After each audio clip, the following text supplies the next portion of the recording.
आज वांग मैंशन को काफ़ी अच्छे से सजाया गया है। जब वो लोग हॉस्पिटल से वापस आए, कार्वन ने मैंशन को एक बेडिंग की तरह तैयार करने का ऑर्डर दे दिया था। मैंशन को रेडी होने में 2 दिन का समय लग गया। तब तक के लिए कार्वन ने ईवो और सेनहाई को जान के साथ उसके घर रहने को कह दिया। पहले तो वो कंफ्यूज थे, लेकिन बाद में वो मान गए। कार्वन क्या करना चाह रही है, ये बात सिर्फ किसली को पता थी। दूसरे दिन जब ईवो क्लास में गया, उसने लूसी को सब बता दिया। लूसी को अच्छा नहीं लगा, लेकिन वो ईवो को नहीं दिखाती। उसे वेल विशेष देती है और घर आकर रोती है। कुछ भी हो, उसे जान के लिए फीलिंग आने लगी थी। वो सिर्फ पसंद नहीं करती थी, लेकिन फिर भी वो ईवो के लिए खुश थी। ईवो वाइट वेडिंग कोट पहना हुआ था और जान ब्लैक।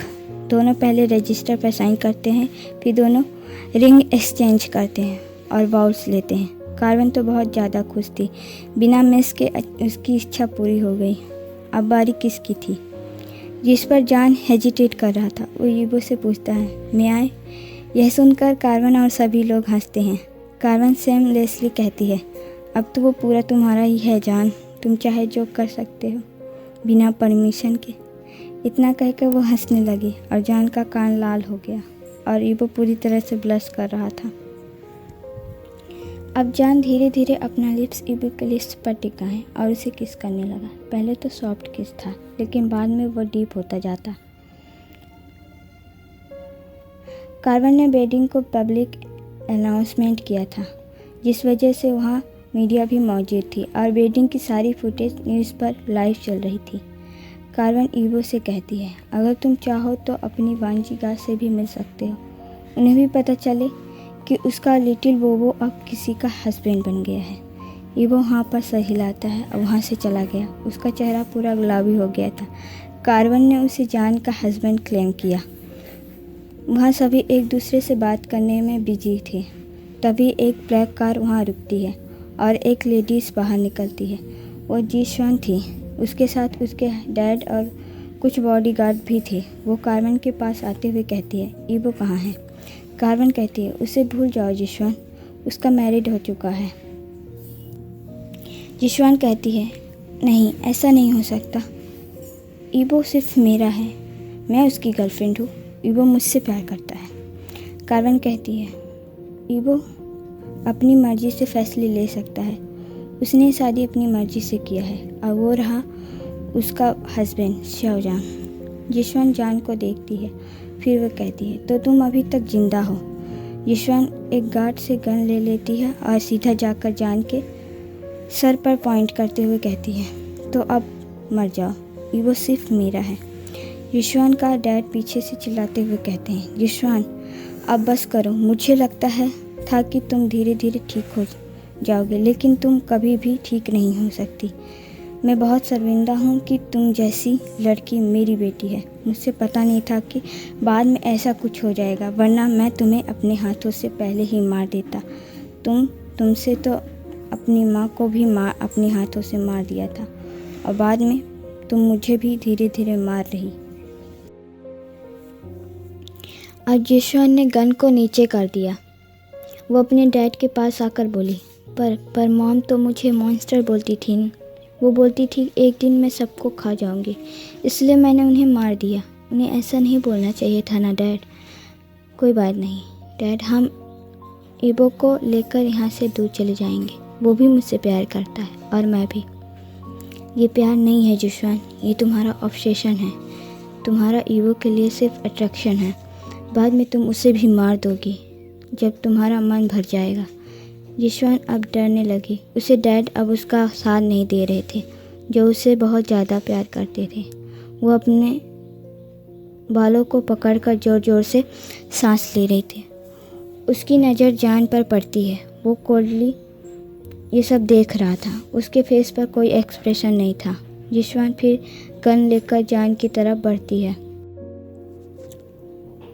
जान की तरफ पॉइंट करते हुए कहती है, अब तुम्हें मरना होगा। सारी प्रॉब्लम तुमसे शुरू हुई।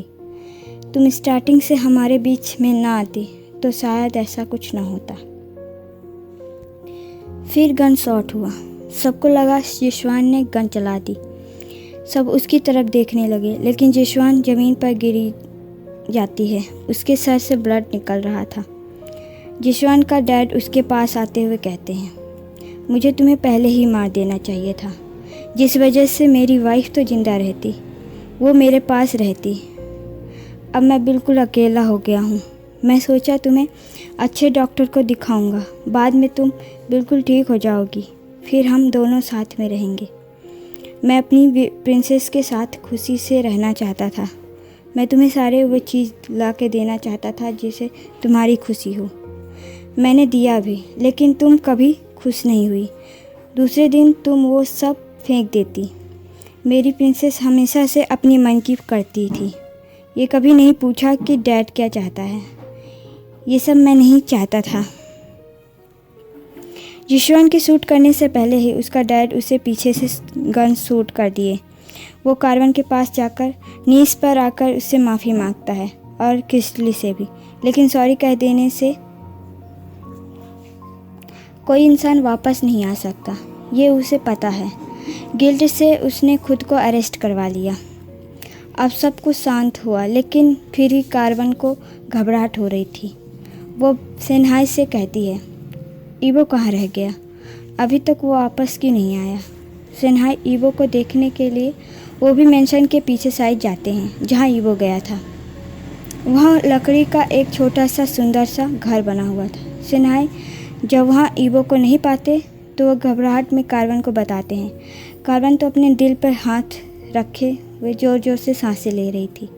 उसकी आंखों से आंसू भी निकलने लगे। वहाँ की सारी चीज़ें मिस हो चुकी थी। जॉन हाउसवान को कॉल करता तो हाउसवान कहता है, मैंने पीछा किया था जॉन, पता नहीं वो बीच रास्ते में गायब हो गया है। यहाँ सिर्फ फॉरेस्ट ही है। इतना सुनकर जॉन ने कॉल कट कर दिया। वो सोचता है, ये तुमने अच्छा नहीं किया। अगर मैंने तुम्हें उसी दिन मार दिया होता तो आज ऐसा नहीं होता। मिस्टर ली उसके पास आते हैं तो जॉन उनसे पूछता है, अगर आप मेरी जगह होते तो क्या करते? मिस्टर ली सिर्फ इतना ही जवाब देते हैं, सो द पावर। इतना कहकर मिस्टर ली वहाँ से चले गए और जॉन वहीं खड़ा कुछ सोचता है। दूसरी तरफ डीप फॉरेस्ट में एक वुडन हाउस के अंदर एक लड़का काउच पर बैठा सामने बेड पर बेहोश खूबसूरत इंसान को देख रहा था। वो 3 घंटे से बेहोश है। एक गार्ड उससे पूछता है, बॉस ये जिंदा तो है ना? जिस पर वह जवाब देता है, इसे स्ट्रॉन्ग ड्रग्स दिया गया है, ये जल्दी होश नहीं आएगा। एक दिन तो बिल्कुल नहीं आएगा। यहाँ से बाहर निकलने का तैयारी करो। यस बॉस, सभी एक साथ बोले। फिर वह सोचता है, thanks to my so called sister, जिसकी वजह से मैं इसे आसानी से वहाँ से निकाल पाया, वरना उस वास्टर सियाजान की वजह से मैं इसे देख भी नहीं पाया। डोंट वरी बेबी, अब सिर्फ मैं और तुम रहेंगे यहाँ से बहुत दूर। ये हापिंग है और इसकी सो कॉल सिस्टर जिशवान, जिसकी ड्रामा की वजह से सभी उसी में बिजी थे, और ये वह खूबसूरत इंसान ईवो को आसानी से वहाँ से किडनैप कर पाया। तभी कम से कम 10 ब्लैक कार वुडन हाउस के सामने आकर खड़ी हुई। सभी कार से बॉडीगार्ड निकलकर अपना अपना पोजीशन ले लिए।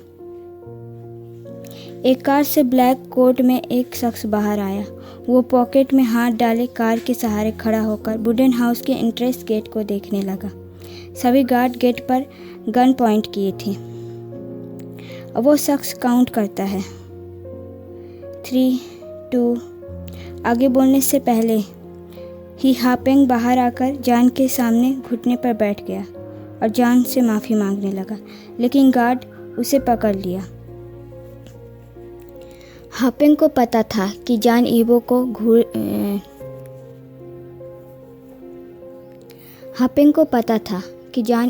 ढूंढ लेगा, लेकिन इतना जल्दी ये उसे पता नहीं था। उसे पता है कि आगे उसके साथ क्या होने वाला है।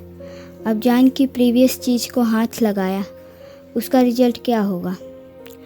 गार्ड उसे अपने साथ ले जाते हैं। फिलहाल जान की पहली प्रायोरिटी ईवो है, उसके जीने का बचाव है। जान ईवो को ब्राइडल स्टाइल में कैरी करता है और अपने साथ मेंशन ले आया। वो अपने बेड में ईवो को लिटा दिया, जो आज बेडिंग नाइट के लिए तैयार किया गया था। फिर जान ने डॉक्टर को कॉल किया। डॉक्टर ने ईवो को ड्रग्स का एंटीडोट दे दिया, लेकिन फिर भी ईवो को होश आने में टाइम लगेगा। जान ईवो को देखता है, फिर उसके पास जाकर उसे किस करता है। उसके लिप्स को धीरे धीरे सक कर रहा था। ईवो तो कोई रिस्पॉन्स नहीं दिया, वो सेंसलेस लेटा हुआ था। सुबह 8 बजे जब ईवो को होश आया, पहले तो वो ऊपर सीलिंग को देख रहा था। धीरे धीरे वह सब याद आने लगा कि हापिंग ने उसे किडनैप किया था। अपने बगल में सोया इंसान को देख उसे डर लग रहा था कि कहीं वो हापिंग तो नहीं, लेकिन उसे रिलीफ मिला। बगल में जान सोया था, उससे चिपक कर। ईवो का पूरा फेस लाल हो चुका था। जान ने उसके कपड़े चेंज किए थे। जान के पकड़ से बाहर आने की कोशिश करता है, लेकिन ऐसा नहीं हुआ। जान उससे अच्छी तरह जकड़ कर सोया था, जैसे कि अगर उसका हाथ जरा सा भी ढीला हुआ तो ईवो कहीं चला जाएगा, उससे दूर हो जाएगा। ईवो के हिलने डुलने से जान की नींद टूट गई। जान ने ईवो को अनकंफर्टेबल देखा तो वो जल्दी से उठकर बैठ गया और उससे पूछता है, क्या हुआ ईवो, क्या कहीं दर्द हो रहा है? ईवो ना में सर हिलाता है। अपने इतने पास देखकर जान और ईवो एक दूसरे को देखने लगे, जैसे कि सबसे पहले पल के कौन झपकाएगा। जान धीरे धीरे ईवो के पास झुकता है। ईवो तुरंत अपनी आंखें टाइट बंद कर लिया। अब जान ईवो को किस करने लगा। थोड़ी देर बाद ईवो भी किस बैक करने लगा। किस के साथ साथ जान ने अपना हाथ ईवो के टी शर्ट के अंदर डाला और हाथ ईवो के पूरे शरीर पर घूमने लगा। जान और ईवो ने अपने पहले एंगेजमेंट रिंग को एक चैन के साथ अपने गले पर पहन रखे थे। ईवो को नहीं पता था कि जान शुरू से ही ईवो के एंगेजमेंट रिंग में ट्रैकर लगाया हुआ था, जिससे जान को ईवो का लोकेशन पता चलता था।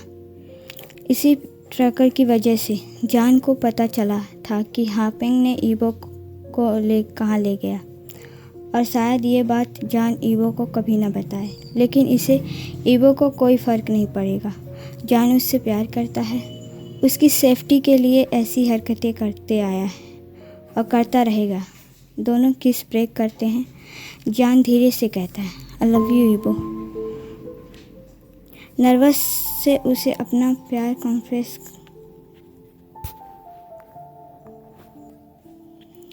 आज बिना कोई नर्वस के उसे अपना प्यार कॉन्फेस कर रहा था। ईवो शर्माते हुए कहता है, आई लव यू टू जानगा। जान खुशी से ईवो को टाइट गले लगा लेता है और ईवो भी स्माइल कर रहा था। वो धीरे धीरे जान को भी गले लगाता है।